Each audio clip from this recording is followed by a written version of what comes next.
Bonjour et bienvenue dans cette série de vidéos consacrée à l'apprentissage du Tai Chi Chuan et du Qigong de la famille Yang. Aujourd'hui, je vais vous guider à travers un cours complet de Tai Chi et nous continuons l'apprentissage de cette deuxième section de cette forme longue de la famille Yang.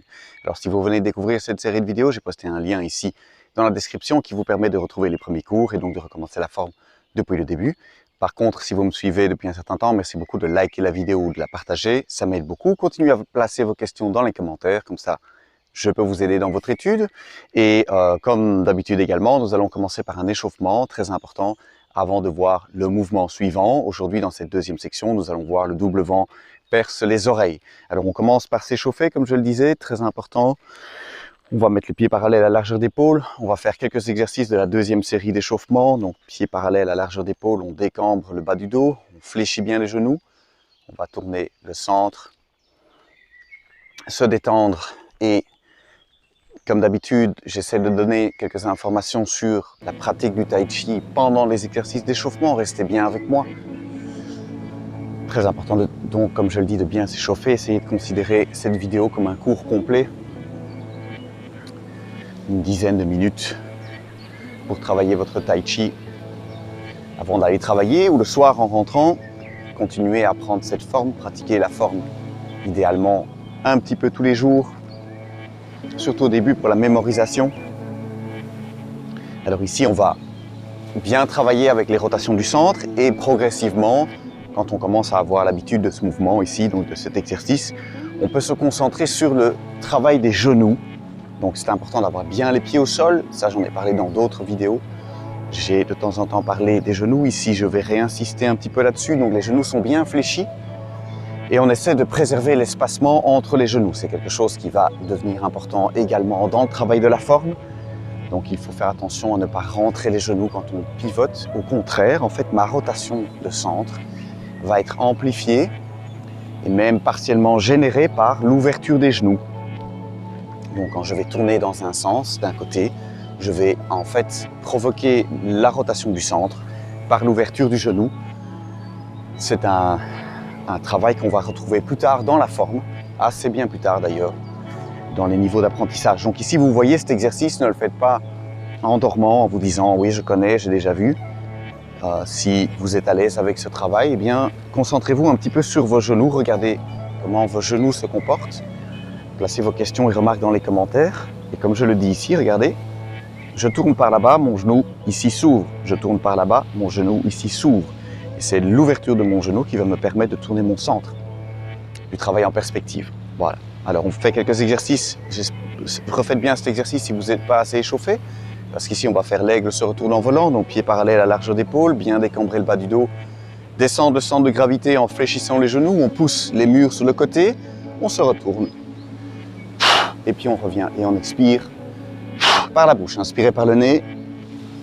Une petite rotation. Donc ici de manière assez dynamique. Donc vérifiez que vous êtes bien échauffé. Sinon refaites le premier exercice. Et le dernier. On saute à pieds joints. Donc on essaye de bien se mettre sur la pointe des pieds. On touche les majeurs ici au niveau des pointes vésicules biliaires, au niveau du bassin. Et puis on touche les majeurs au sommet. 3, 4, 5, 6, 7, 8, 9 et 10. Essayez donc de toucher à chaque fois et de progressivement augmenter la précision dans vos mouvements. D'être capable, avant de toucher donc un point chez l'adversaire, on essaie déjà de toucher chez soi. Progressivement donc ici les majeurs au sommet et les points de vésicule biliaire qui se trouvent ici au niveau du bassin. Alors on enchaîne avec les coups de pied. On met les mains à hauteur des épaules. Si c'est trop haut, on baisse un petit peu. Si on est à l'aise, on monte un petit peu plus haut. Et on fait 1, 2. On essaie de taper dans le centre de la main. 4, 5, 6, 7, 8, 9 et 10. Voilà, donc je répète. Si c'est haut pour vous, on fait un peu plus bas. 45 degrés, on essaie d'aller vers la hauteur des épaules.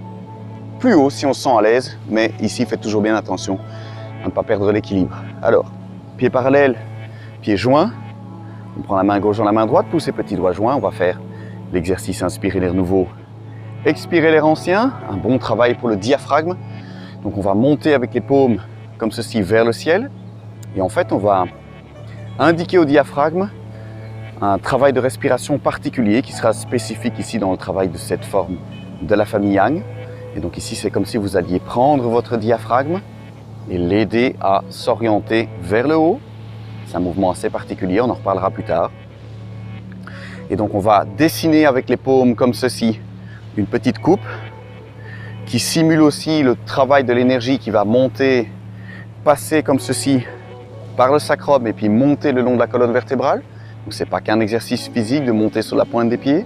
Ici on va indiquer le chemin à l'énergie, de monter avec les petits doigts ici qu'on connecte régulièrement au niveau du Tantien. On va lui indiquer le chemin pour monter derrière dans le dos et on va montrer aussi le chemin au diaphragme en montant comme ceci. Donc essayez de préserver les paumes le plus longtemps possible vers le ciel. Alors on commence, pieds joints, main gauche dans la main droite, tous ces petits doigts joints et on commence à monter sur la pointe des pieds. On expire par la bouche, on redescend. On inspire par le nez. Et puis on tourne les paumes vers l'extérieur. Et on expire. Inspirez par le nez. On monte sur la pointe des pieds, on va jusqu'où on peut avec les paumes vers le ciel. Et puis on tourne vers le ciel. Et on ouvre. On recommence, inspirez par le nez. Et on redescend. Inspirez par le nez. Expirez par la bouche. Inspirez par le nez. Et expirez par la bouche. Encore une fois le tour. Inspirez par le nez. Tournez les paumes vers le sol. Expirez. Inspirez par le nez. Tournez les paumes vers l'extérieur. Expirez. Et une dernière fois. Inspirez par le nez. Tournez les paumes vers le ciel et relâchez. Un dernier petit exercice d'étirement, échauffement. Le rhinocéros boit la rivière. On ouvre les deux pieds à 45 degrés, donc on a un angle de 90 degrés. Les deux jambes sont tendues, on joint les dos des mains comme ceci dans le dos. On va descendre vers le genou. On remonte. On expire. Inspirez par le nez, on garde les jambes tendues, on descend, on va jusqu'où on peut. Et puis on expire quand on remonte. Inspirez par le nez. Expirez. Inspirez. Expirez. Donc on descend avec le nez vers le genou. On va jusqu'où on peut. Et puis on remonte. Inspirez. Expirez. On descend. On expire. Bien étirer l'arrière des jambes. Et une dernière fois. Et on relâche. La même chose de l'autre côté. On ouvre le pied arrière 45 degrés. On joint les dos des mains dans le dos. Comme ça, on étire en même temps l'arrière des jambes et également les bras. Expirez. On inspire par le nez. On expire. Descendre. Sentir l'étirement à l'arrière de la jambe.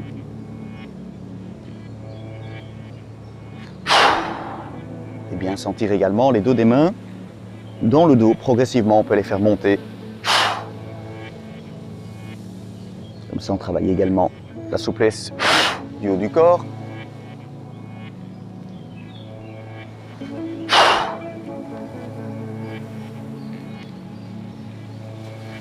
Encore deux fois. Inspirez par le nez. Et une dernière fois. Et relâchez. Voilà. Voilà pour l'échauffement. On se détend un instant. Alors, comme je le disais, aujourd'hui, on va voir le double vent perce les oreilles. On va reprendre depuis le dernier coup de pied qu'on avait donné en direction de l'Est. Donc, on a donné un coup de talon vers l'Est. On touche ici le coude et le genou. On pose le talon à largeur d'épaule. Et on est parti ici avec les brossés du genou. On en fait deux. Oups. Voilà. Ici, on va ouvrir le pied 45 degrés. On forme le poing. Et hop, venir frapper du poing vers le sol. On se redresse sans se relever. On se retourne vers l'ouest. Frapper du poing et du talon. Uppercut.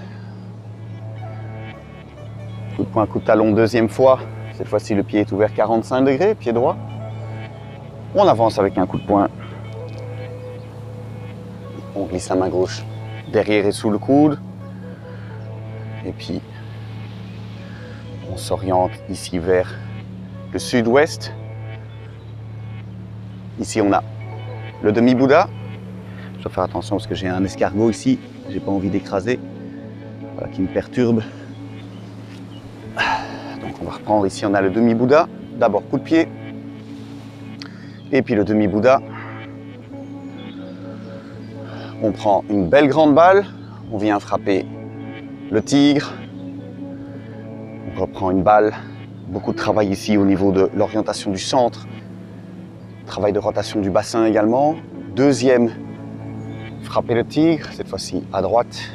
Travail, mouvement ici très difficile, qui n'en a pas l'air, mais qui est très difficile à bien exécuter. Coup de pied. Et on arrive là où on en était arrivé la dernière fois. On avait tourné les paumes vers le ciel. On s'oriente vers le nord-ouest. On avait fléchi, formé les poings, posé le talon à largeur d'épaule. Dans cette direction, on était arrivé ici, dans la dernière vidéo. Alors, qu'est-ce qu'on va faire ici? On va faire le double vent perce les oreilles. Et donc, ce qu'il faut bien vérifier ici, c'est que quand on pose le talon, on le pose au bon endroit. Donc, on a évidemment une difficulté parce qu'on a le pied ouvert ici à 45 degrés en direction du sud-ouest. On a les paumes tournées vers le ciel. On commence à fléchir sur la jambe d'appui. On forme les poings. Très important ici d'aller poser le talon au bon endroit.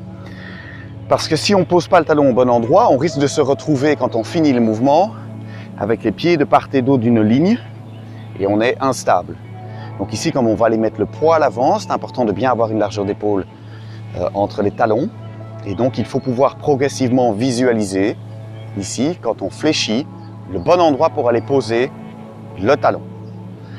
Donc quand vous avez bien placé le talon qui est au-delà de la ligne nord-sud devant la pointe de pied et que vous êtes suffisamment large dans cette direction ici, donc dans la direction nord-ouest avec le placement de votre talon, vous êtes arrivé avec les poings comme ceci tournés, formés et les paumes tournées vers le sol. Tout le poids est à gauche et on va transférer tout le poids sur la jambe droite et avancer avec les poings comme ceci, pouce vers le sol pour aller frapper des deux côtés, aux deux oreilles, un adversaire imaginaire en direction du nord-ouest. En fin de mouvement, comme d'habitude, on va ramener le pied gauche en fin de mouvement, comme ceci. Donc vous avez pour le moment, au début du mouvement, le pied gauche qui est ouvert en direction sud-ouest. C'est OK parce que j'ai mon bassin maintenant tourné vers l'ouest. Je fléchis, je fais un angle de 90 degrés entre mon pied et mon bassin. Ils sont dans le même plan en fait. C'est OK. Par contre ici, quand je veux commencer à terminer la rotation de mon bassin pour l'amener au nord-ouest, je dois ramener mon pied en fin de mouvement en direction de l'ouest. Donc attention ici, vous avez votre largeur d'épaule maintenant. En fin de mouvement, vous avez le pied droit qui est comme ceci orienté vers le nord-ouest et votre pied gauche orienté ouest. Et je frappe comme ceci avec les poings en direction de des deux oreilles d'un adversaire imaginaire. Donc de face, vous allez avoir ce mouvement ici qui est orienté nord-ouest, mais de face, vous avez une largeur d'épaule, un long pas avec le pied droit devant et on vient frapper comme ceci, à hauteur des oreilles, un adversaire imaginaire. Tout le poids bien à droite, bien à la verticalité au-dessus du talon droit. Ça va, je refais. Pied gauche ouvert, 45 degrés, donc direction sud-ouest, formé, vous avez ici les paumes. On commence à fléchir, on forme les poings, on s'oriente vers le nord-ouest, on forme les poings et on vient frapper comme ceci, les oreilles du tigre. Voilà, j'espère que c'était clair. Bon travail à vous. Frappez les deux oreilles du tigre, le double vent perce les oreilles. Bon travail à vous, on se retrouve bientôt pour un prochain cours.